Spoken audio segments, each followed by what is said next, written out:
السلام عليكم.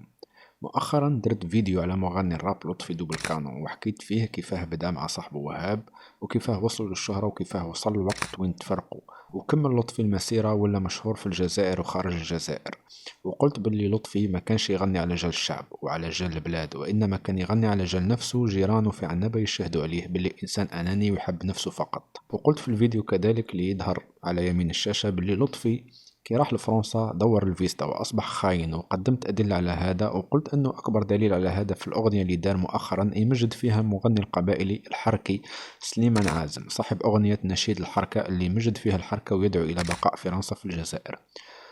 وفي أغنية أخرى لطفي دوبلكانو يوصف الجيش الجزائري بالكبرانات. نفسي راح يقولوا باطار، راح يقولوا غدار، راح يقولوا هدار، راح يقولوا حقار، راح يقولوا تروطار، وعقب الرادار كيجيبوا الكبران يهبطوا المطار، راح يقولوا خربها وهردها. يعني بدون تعليق أنه إنسان جزائري توصل به يوصف جيش بلاده بالكبرانات، نفس الجيش اللي كان يحمي فيه ويضحي بنفسه كي كان لطفي يغني في التسعينات في الجزائر، وقت كانت اللغة الوحيدة المسموعة هي لغة النحاس. ولكن كل هذا في كفة، والفضيحة اللي جاية في كفة واحدة أخرى، لأنه لطفي في 2009 خرج ألبوم اسمه كلامي، وفي الأغنية اللي تحمل نفس اسم الألبوم يقول في مقطع الشعب يغني قسما بلا فيرسيون تاع معطوب. ديما الظالمين والصوت مشو حيدوب، ما كان جابوا لي تربه وكلونا تراب ودود، مادام الظلم يدور والشعب مازال مطلوب يبقى يغني قسما بلا فيرسيون تاع معطوب.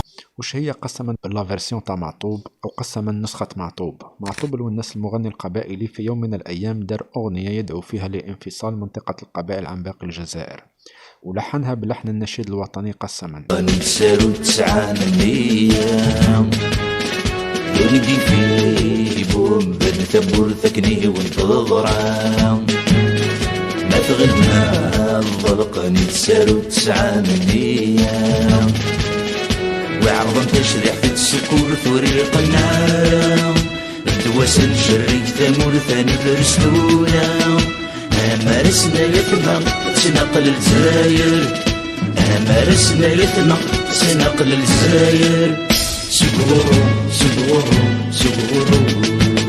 يعني معطوب الوناس يعتبر ماركسيست انفصالي إرهابي يسعى إلى تقسيم الجزائر وزرع الفتنة بين الجزائريين. ومن بعد يجي واحد كيما لطفي دوبلكانو اللي كتير من الشباب مخدوع فيه، يدعي الوطنية وهو خائن انفصالي يريد تقسيم الشعب الجزائري. هذا كامل كي يحبسوا عليه التيكي، وإلا الماضي تاعو كامل نعرفوه. سلام.